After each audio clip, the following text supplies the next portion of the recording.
boa noite, bem-vindos a mais uma Oficina do Corpo. Eu sou Mônica Feliciano e hoje trouxe um tema aqui bem interessante para todos nós, sobre bactérias, né? A gente sabe que existem aí uma série de micro-organismos, digamos assim, prontos para invadir nosso corpo, para, de uma certa forma, colocar o nosso sistema imunológico em ação, e o corpo está sempre se defendendo de uma série de ofensores, agressores que estão no ar, estão na saliva de outras pessoas, estão em água contaminada, estão em alimentos contaminados, né?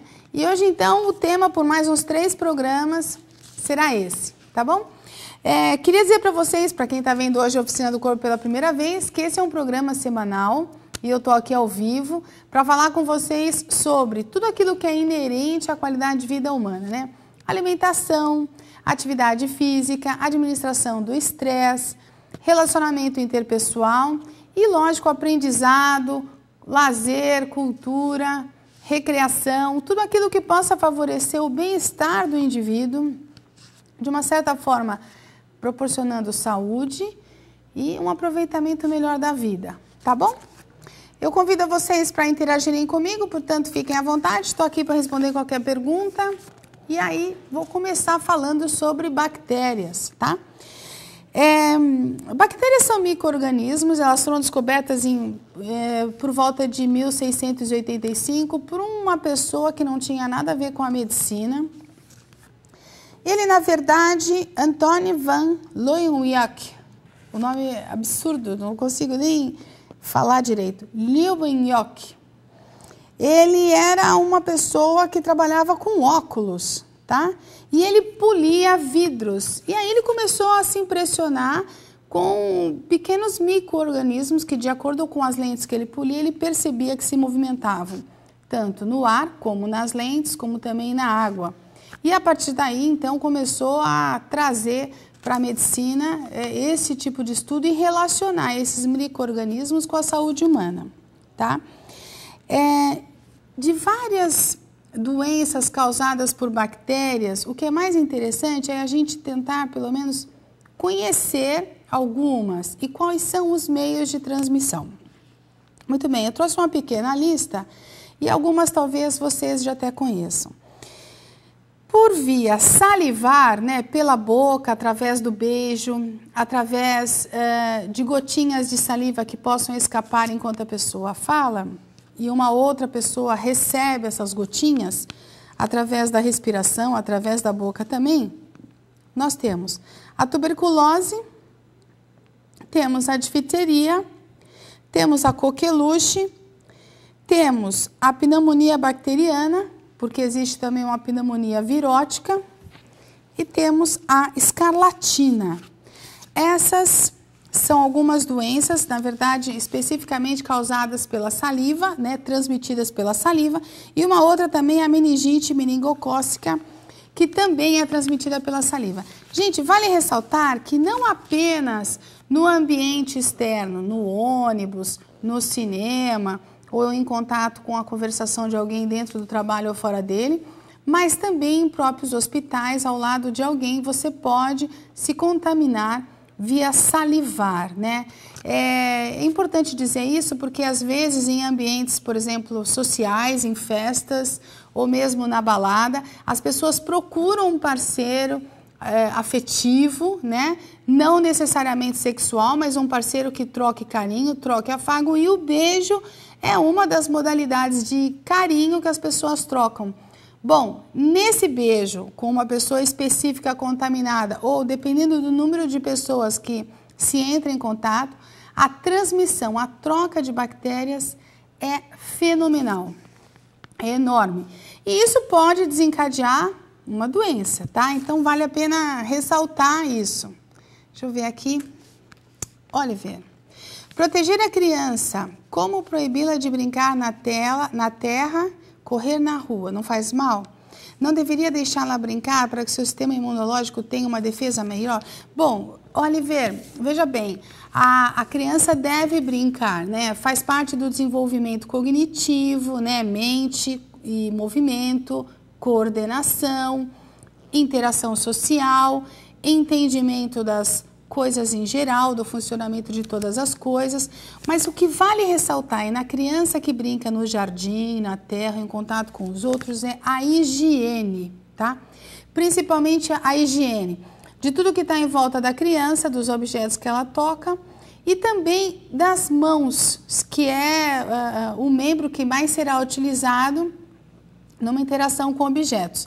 Então, evitar depois que a criança coce os olhos, que a criança roa a unha ou lamba dedos, né? Quer dizer, traga as mãos sujas, contaminadas para a boca. Então, proteger a criança, sim. Proibi-la de brincar, não. Como?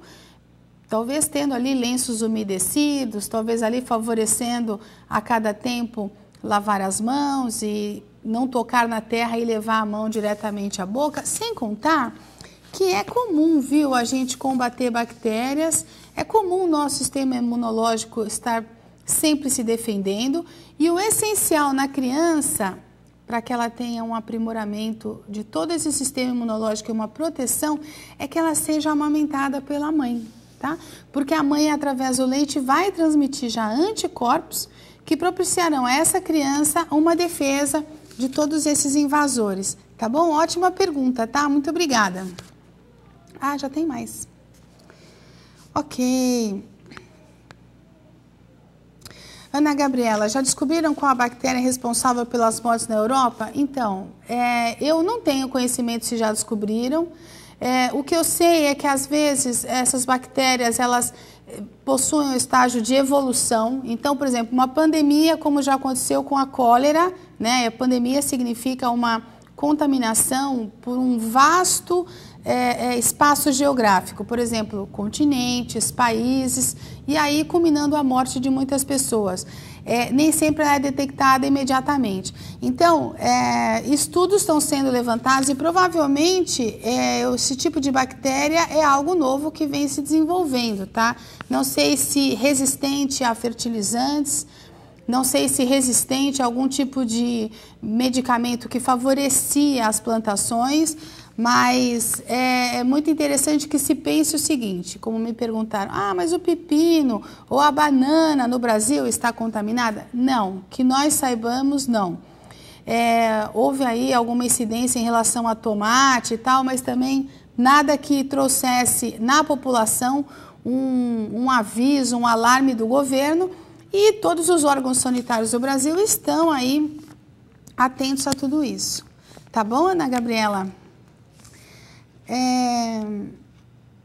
Bom, Alan, falando sobre um outro programa, tudo bem? Continue aí conosco, Alan, que você vai ver a sua banda tocar, ok?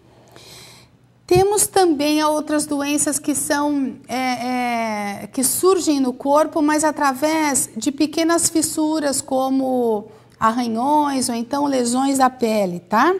Como o tétano, por exemplo, viu? E temos outras doenças também, doenças que são transmitidas por via sexual, tá?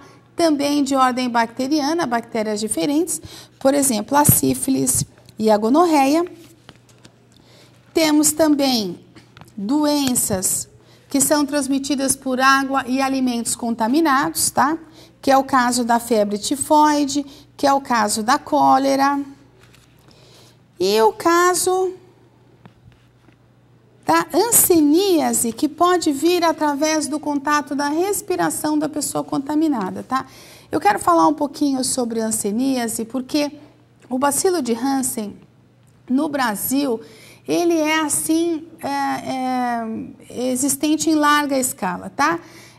Antigamente se conhecia a hanseníase como lepra, mas se dava o nome de lepra, naquela época, a todas as doenças que faziam mal à pele da pessoa, sabe? Escarlatina, psoríase, entendeu? Então, todas as doenças que faziam algum tipo de lesão na pele era chamada de lepra, tá? Hoje em dia não é necessário que se dê esse tipo de nome, porque já podemos identificar muito bem a doença e separá-la das outras, né? Porque as outras já têm todos uma denominação científica, uma denominação da medicina. Mas o que é importante? É importante ressaltar que a hanseníase, que se caracteriza também pelo desenvolvimento de uma bactéria, um parasita no organismo da pessoa, ela não manifesta sintomas. A pessoa ela tem uma vida normal. O que pode acontecer são manchas esbranquiçadas, por vezes também manchas avermelhadas pelo corpo.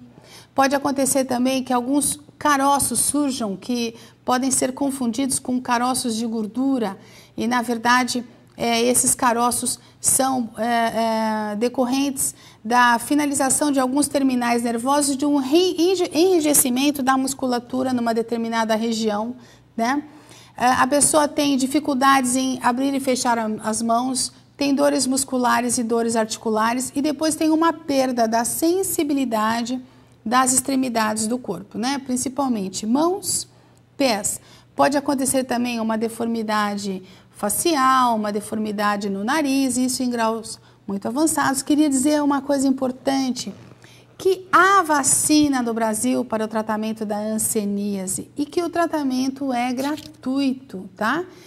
Para que se diagnostique, às vezes demora um pouco, demora um ano e meio para algumas pessoas, mas vale a pena um acompanhamento, vale a pena que, se não for no seu check-up, você, com o médico pessoal, diga todos os sintomas que está sentindo, tá? E consiga diagnosticar. Por quê? A pessoa não tratada, ela transmite a doença pela respiração. Claro que o sistema imunológico vai defender a pessoa que está em contato o máximo que puder, mas dependendo de algum momento da sua vida, pode ser que a doença se instale. Então é importante ressaltar que a hanseníase no Brasil é uma doença muito comum. Eu quero falar um particular, que na época da faculdade eu fiz um trabalho sobre hanseníase, né? Sou formada em educação física e a professora queria saber que tipo de modalidade esportiva se poderia dar para uma pessoa que não tinha sensibilidades nas extremidades. E aí nós concluímos que talvez não fosse interessante o esporte, e sim atividades mais leves como caminhada, natação, evitando sempre que a pessoa também tivesse um impacto, um contato lesivo em partes que ela tem a diminuição da sensibilidade, né? Muito bem, e aí, para minha surpresa, naquela época, a professora mestre ressaltou que da universidade onde eu estudava, que é a Universidade de Mogi das Cruzes, o UMC, até a estação de trem, onde eu pegava o trem, nós poderíamos ir de encontro de 6 a 9 pessoas com bacilo de Hansen. Porque ali em Mogi das Cruzes, ali em Suzano, tinha sido feito um levantamento e a incidência era alta. E porque também muitas pessoas desconhecem que estão com a doença, entendeu? Então, quando se percebe, às vezes é um estado já um pouco avançado. Bom, hoje em dia é uma meta da Organização Mundial de Saúde de que no Brasil seja erradicada a hanseníase, tá? Ainda assim, pelo que eu estudei, 40 mil novos casos surgem por ano em todo o Brasil. Lógico, nós somos muito grandes, essa não é uma doença assim lá muito popular de se divulgar, não se fazem campanhas, mas vale a pena ressaltar a importância de se perceber a perda da sensibilidade nas extremidades corporais, tá? Mãos e pés.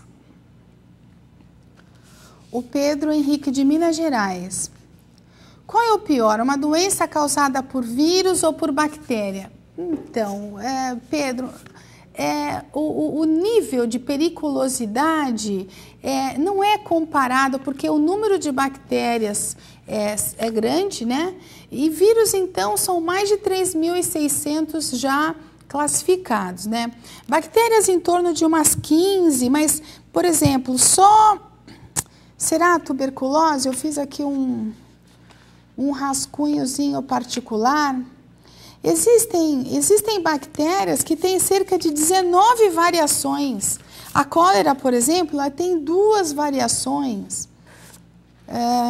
Então, é muito difícil da gente comparar o grau de periculosidade de uma ou de outra, tá? Eu digo assim, que a pessoa que está com o seu sistema imunológico fragilizado, sem defesas, um bichinho microscópico pode realmente colocar a vida em risco. Existem bactérias que são mais resistentes a determinados antibióticos. Alguns antibióticos conseguem matar cerca de 90%, 99%, mas tem 1% às vezes que resiste um pouco mais. E existem vírus que são mutáveis, tá? Eles se transformam, eles vão se fortalecendo através do próprio organismo humano e eles rebatem determinados remédios. Isso acontece com a hepatite C, né? A gente já tem até hepatite D praticamente, né? Teve a A, B e a C bem comprovadas. Isso acontece com HIV, né? Então, até hoje, estão sendo desenvolvidos cada vez mais medicamentos para matar esse bichinho, que é de ordem viral. Então, o problema é o seguinte, não se sabe o que é pior. O que nós sabemos é, o ideal é aproveitarmos ao máximo a vida com saúde, prevenindo doenças através da higiene, através de bons hábitos de vida e, claro, podermos ter também a felicidade de, se encontrarmos aí esses bichinhos, estarmos prontos, né, para nos defender, né? Por isso que a alimentação conta muito, por isso que algumas pessoas percebem que rebatem melhor gripe e outras ficam realmente de cama com febre alta. Portanto, muita atenção, viu? Obrigada pela sua pergunta. Eu queria falar um pouquinho, sabe o quê? De que hoje eu vou ressaltar 4 dessas doenças bacterianas transmitidas por saliva, tá? Transmitidas por água contaminada, transmitidas por água contaminada e alimentos contaminados. Então, são elas leptospirose, tá?